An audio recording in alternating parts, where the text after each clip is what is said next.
Question number 16.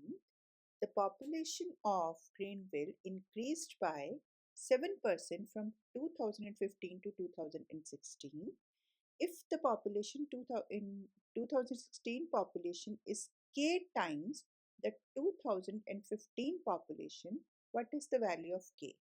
See, here rate is given, and population in growth is like exponential. For example, whatever the number is here, that will be 7% of this, and then whatever the new number is here, next will be 7% of that. So that is kind of exponential growth, right? So we are going to use population after time t is equal to initial population 1 plus rate raised to power time. So population after time t is equal to whatever is the initial population, and this is given as k times here. So this is 1 plus 7% raised to power t. Population after time t is equal to initial population 1 plus 7% is actually 7 upon 100, which is decimal 07 raised to power t. So population after time t is equal to initial population 1.07 raised to power t. Now let's use the term given in the question.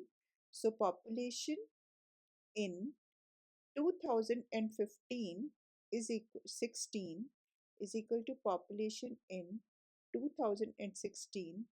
Okay, yes, 2015 1.07 raised to power time. So it is k times, right? Time is 1 year only. So this is the value of k.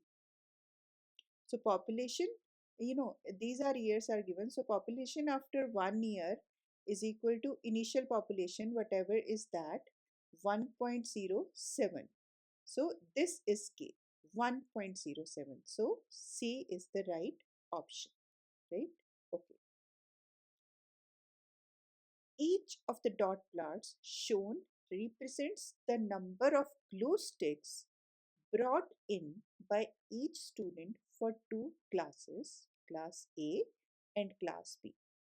Which statement best compares the standard deviations of the number of glue sticks brought in by each student for these two classes? See, first of all, standard deviation is the measure of spread of data from the mean. For example, if I say let's say mean is this, so spread is like, here there are three numbers here. Okay, that I'm just explaining it in a very simple language. This may not be very mathematical, but you will be able to understand it better. So three numbers here and three numbers. This is 3 less than and this is 3 more than. But if you see this one, it is also the same, 3 less and 3 more. So when we discuss the standard deviation, it is always about spread, not like, okay, here the glue sticks are 1 to 7 and it is 14 to 20. That does not matter here in case of standard deviation.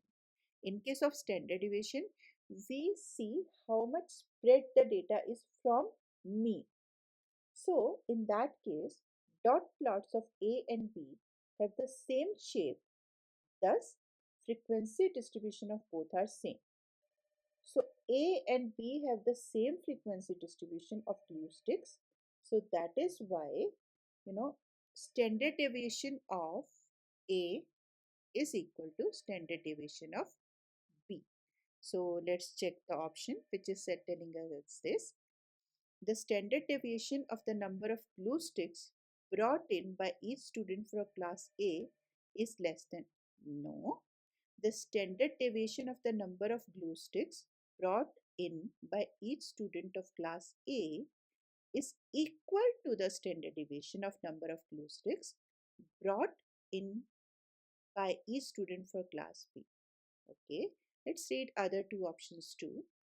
The standard deviation of the number of glue sticks brought in by each student for class A is greater than. No, there is not enough information. No, we have enough information. It depends upon spread.